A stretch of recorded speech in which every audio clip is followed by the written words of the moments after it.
Anatole, la tuile, fait son cinéma. La lumière est réglée, les décors et les costumes sont en place. Jason s'installe derrière la caméra. Attention les acteurs, vous êtes prêts? Quand il arrive au centre de loisirs ce matin-là, Anatole traîne son sac de sport d'un air déprimé. Ça ne va pas, lui demande son copain Jason. Tu as cassé ta console? Pas ma console, répond Anatole dans un soupir. J'ai roulé en rollers sur un DVD de ma petite sœur. C'était quoi comme DVD? C'était les DVD de Petit Lapin Nain. Jason éclate de rire. Petit Lapin Nain, les dessins animés pour bébés? Ce n'est pas une grande perte. Oui, mais ma petite sœur, Sidonie, est une fan, explique Anatole. Elle a piqué une crise terrible quand elle a compris que son DVD était fichu. Évidemment, mes parents se sont mêlés et ils veulent m'obliger à le racheter. Ça doit te faire mal au ventre de dépenser ton argent de poche pour acheter un DVD de Petit Lapin Nain. Surtout que je n'ai plus d'argent de poche. Anatole poursuit désespéré. J'ai reçu 30 € de ma grand-mère il y a 2 semaines et je les ai dépensés pour m'acheter la maxi grosse boîte de 200 cartes de Star Trek. Mais comme je l'ai fait en douce, mes parents pensent que j'ai encore l'argent. À cet instant, un animateur appelle les enfants pour démarrer l'activité de gymnastique. Tu es dans de beaux draps. Tu m'étonnes, je ne sais pas comment je vais m'en sortir. Après quelques secondes de réflexion, Jason propose à Anatole « Et si on tournait nous-mêmes les épisodes de Petit Lapin Nain pour ta petite sœur? Je sais me servir de la caméra de mon père. » À ces mots, le visage d'Anatole s'éclaire. « Ça, c'est une idée géniale !» s'exclame-t-il. En plus, les histoires sont ultra simples. Moi, je m'occuperai de la technique, poursuit Jason, et toi, tu joueras Petit Lapin Nain. Complètement ragaillardi, Anatole ajoute, il faut juste qu'on trouve une fille pour faire Maman Lapin. Il fait de bons vers, les enfants qui se rangent devant le gymnase. L'animateur le regarde en fronçant les sourcils. Eh bien, Anatole, tu m'as l'air en forme ce matin. J'espère que tu ne vas pas faire écrouler la pile de tapis comme hier. En sortant du gymnase, Anatole et Jason toquent à la fenêtre de la salle de bricolage pour appeler leur copine Henriette. Celle-ci pose son pinceau sur sa palette et s'approche. Qu'est-ce qui se passe? Ça te dirait de jouer dans un film? Un film? On va tourner une super production demain après-midi, explique Jason, et on a un rôle en or pour toi. Je suis sûre que tu seras excellente. Et pourquoi pas? Ne t'inquiète pas, je t'écrirai des dialogues sur mesure. Henriette regarde Anatole et Jason. Elle est visiblement flattée. Ça se passe où? Chez moi, samedi, répond Anatole. De 2 à 4, mes parents ne seront pas là. Les samedis suivants, Anatole et Jason attendent l'arrivée d'Henriette en rassemblant les accessoires et les costumes utiles au tournage. Le manteau de fourrure de ma grand-mère, celui de ta mère, des chaussures à talons, 2 paires d'oreilles en carton. Récapitule Jason. Je crois qu'il ne manque rien. Bientôt, la sonnette de l'entrée retentit. Anatole va ouvrir. Bonjour Henriette. Alors, prête à jouer le rôle de Maman Lapin? Maman Lapin? Jason qui arrive à son tour répond. Oui, on va tourner des épisodes de Petit Lapin Nain. C'est donc ça votre super production? S'exclame Henriette, en levant les yeux au plafond. Mais tu vas voir, souffle Anatole. On a des déguisements géniaux. Bon, maintenant que je suis là, déguisez-vous. Je vais préparer la caméra. 5 minutes plus tard, Jason pousse la porte du salon de laitue et s'arrête net devant lui. 2 êtres étranges, mi-lapin, mi-humain, évoluent dans de longs manteaux poilus. Henriette, la plus impressionnante, avec ses chaussures à talons, elle fait une tête de plus qu'Anatole. Arrête de faire des galipettes, petit coquin.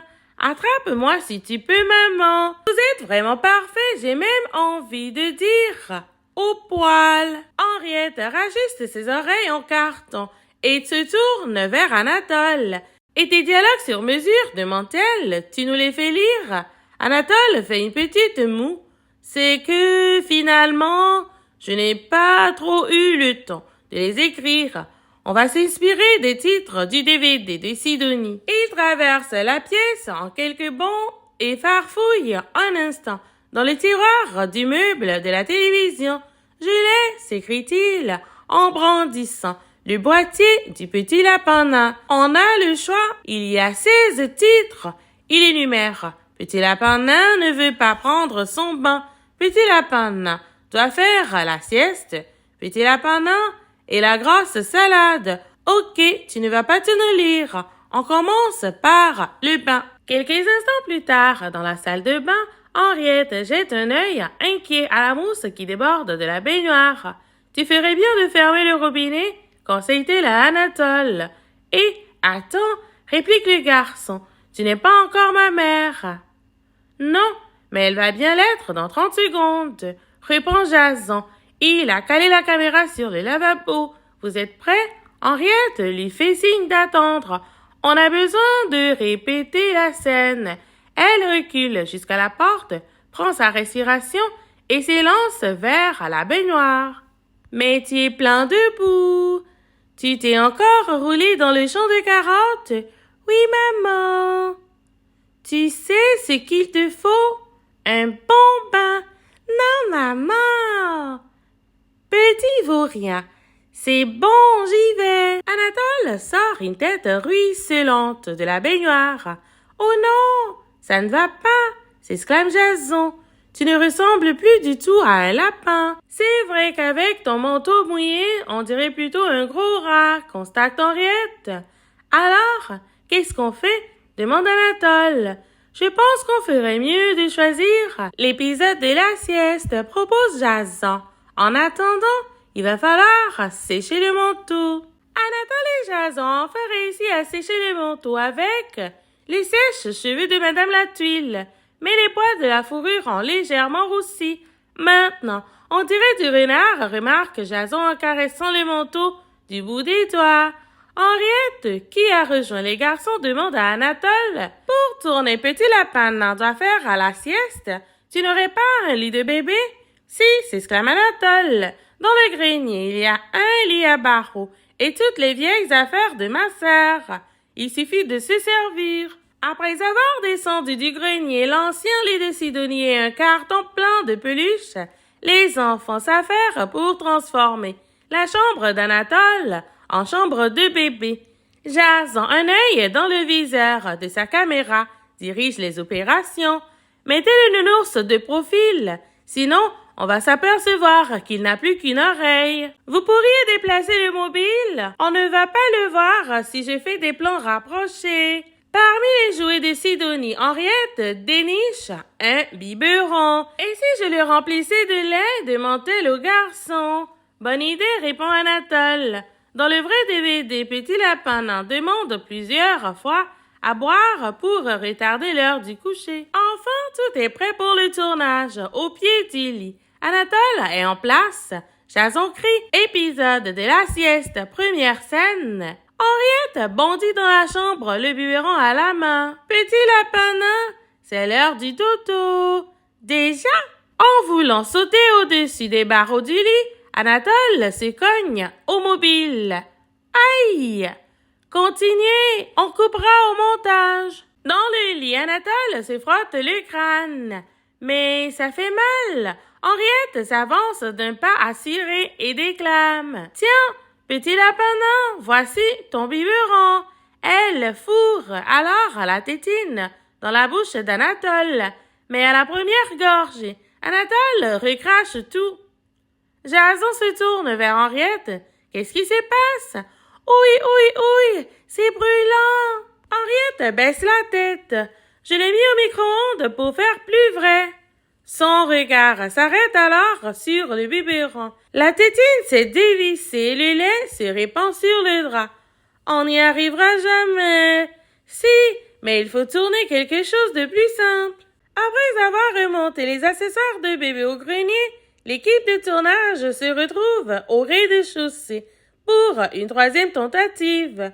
Jason consulte une nouvelle fois la liste des titres du DVD. Mais bien sûr, voici l'épisode par lequel on aurait dû commencer. Lequel? Demande Henriette. Petit lapin nain et la grosse salade, répond Jason. Il est simple et sans danger. Ça se passe dans un potager. Super! On a déjà tous les accessoires. Ma mère a acheté plein de légumes au marché. Une fois les meubles du salon posés contre le mur, Anatole et Henriette disposent des carottes, des aubergines, des poivrons et des tomates en ligne sur la moquette. Et la salade, je la mets où? Demande Henriette, qui a empoigné une grosse laitue, là, à côté des tomates. Répond Anatole. Jason déplie le pied de la caméra. Bon, je vais installer ça pour pouvoir faire des plans fixes. Une fois les décors mis en place, Anatole expose sa dernière idée de scénario à l'équipe de tournage. Puis, il regarde ses deux complices d'un air satisfait. Cette fois-ci, ça peut marcher, s'exclame Henriette. Jason se redresse brusquement. J'ai une idée pour faire le faux pipi, propose-t-il. On n'a qu'à presser les citrons qui restent dans le frigo. Des citrons? Tu es fou! On va utiliser de l'eau, sinon ça va tacher la moquette. 5 minutes plus tard, Jason jette un œil dans le viseur de la caméra. 3, 2, 1... Ça tourne, lance-t-il. Aussitôt, les deux lapins se mettent à déambuler dans le faux potager. J'ai envie de faire pipi, baby Anatole. Discrètement, Anatole sort un canard en plastique de sa poche et envoie un jet d'eau sur la laitue. Il fallait y penser, remarque Henriette. Quelle bonne idée! Utiliser un jouet de bain de Sidonie? Jason décroche la caméra de son pied et s'approche de la salade pour filmer en gros plan. Enfin, il braque l'objectif sur Henriette et lance « Vas-y, maman lapin, joue-nous ta grande scène de colère. » Henriette se concentre quelques secondes, puis elle se penche sur Anatole. « Petit dégoûtant, je vais t'apprendre à faire pipi sur la... » Elle éclate soudain de rire. « Je n'y arriverai jamais, Anatole me fait rigoler. »« Je n'y peux rien, se défend Anatole. C'est mon oreille qui tombe toute seule. »« Allez, un peu de sérieux, reprends Jason, on va recommencer. Henriette, si Anatole te fait rire, pense à la salade. » Après plusieurs reprises complètement ratées, Henriette entre enfin dans son personnage. Elle a l'air vraiment fâchée. « Petit dégoûtant, je vais t'apprendre à faire pipi sur la nourriture, » siffle-t-elle furieuse. Anatole se réfugie derrière une botte de poireaux. « Mais maman, c'était trop pressé. Viens ici que je te donne une fessée. » Anatole se débat et tombe en plein sur le carré de tomates. Du jus gicle sur la moquette. « C'est bon, lance Jason. » Mais Henriette continue à secouer Petit lapin nain. « Espèce de malappris! Au secours! À l'aide! » Jason accourt pour maîtriser Maman Lapin qui est hors d'elle. Enfin, Henriette lâche Anatole. « Là, on y croyait vraiment! » souffle Jason. « C'est vrai? » demande Henriette. À quatre pattes sur le sol, Anatole regarde d'un air hébété la grosse tache de jus de tomate sur la moquette. « Mes parents vont me tuer !» se lance-t-il. Anatole disparaît dans la cuisine et revient avec une éponge. Il frotte énergiquement la tache sans résultat. Les trois complices se regardent dépités. Le problème avec le jus de tomate, c'est que ça ne part pas. Qu'est-ce qu'on va faire? Anatole a une idée. Il faut déplacer le canapé sur la tache de jus de tomate. J'ai fait la même chose dans ma chambre. J'ai changé mon bureau de place à cause d'une énorme tache d'encre. Et vous savez quoi? Mes parents n'y ont vu que du feu. Ok, Je vous laisse ranger, dit Jason. Je vais graver le film sur un DVD et il déroule un cordon qu'il branche sur la caméra numérique. En fin d'après-midi, lorsque les parents Latouille rentrent, tout a l'air en ordre. Avant de repartir chez eux, Henriette et Jason aidé Anatole à effacer les traces du tournage dans la salle de bain et la cuisine. Tiens, c'est curieux, remarque Madame Latouille. Quelque chose a changé dans le salon? J'ai un peu reculé le canapé pour qu'on soit moins près de la télévision, dit Anatole d'un air innocent. Anatole sort le DVD qu'il tenait caché derrière son dos et voici une surprise pour Sidonie, lance-t-il avec un large sourire. Sa maman lui caresse les cheveux. Tu as pu racheter le DVD de Petit Lapin Nain? Presque, murmure le garçon. Sidonie trépigne d'excitation. Petit Lapin Nain, c'est Petit Lapin Nain. Je veux le regarder tout de suite. Allons, calme-toi. Monsieur Latouille glisse le disque dans le lecteur de DVD. Bientôt, Anatole et Henriette apparaissent en costume dans la scène du potager. Les parents Latouille échangent un regard stupéfait. Qu'est-ce que c'est que ça? Demande la maman d'Anatole. Pas possible, s'exclame Monsieur Latouille. C'est Henriette et toi qui y jouez? Sidonie très excitée, bat des mains. Petit Lapin Nain, c'est Anatole. Anatole les regarde d'un air surpris. Vous nous avez reconnus? Sa mère scrute l'écran en plissant le front. Mais je rêve où vous avez utilisé mon manteau? Monsieur Latouille secoue la tête. Mais non, il n'a pas la même couleur. Celui-là, ce serait plutôt du renard. Anatole ne répond rien. Il fait mine d'être absorbé par l'épisode. Petit dégoûtant, je vais t'apprendre à faire pipi sur la nourriture. À l'écran, Henriette s'agite en criant. Es-je vraiment bien ta copine? Observe Monsieur Latouille. J'adore Anatole, Petit Lapin Nain. Casouille Sidonie en se trémoussant sur le canapé. En tout cas, on peut dire que tu fais plaisir à ta petite sœur, dit Madame Latouille en s'asseyant à côté de sa fille. Anatole, satisfait, regarde sa famille. Le tournage était un peu compliqué, mais ça en valait la peine, finalement. L'idée de Jason était belle et bien géniale. Mais soudain, les sourires se figent. Petit Lapin Nain vient de tomber au milieu des tomates. La moquette! Mes parents vont me tuer! Le film continue et on voit maintenant Anatole laver la moquette sans succès. Le problème avec le jus de tomate, c'est que ça ne part pas. Anatole aimerait disparaître sous la moquette. Jason n'avait pas arrêté la caméra. Marmonne-t-il. Il faut déplacer le canapé sur la tache de jus de tomate. J'ai fait la même chose dans ma chambre. J'ai changé mon bureau de place à cause d'une énorme tache d'encre. Et vous savez quoi? Mes parents n'y ont vu que du feu.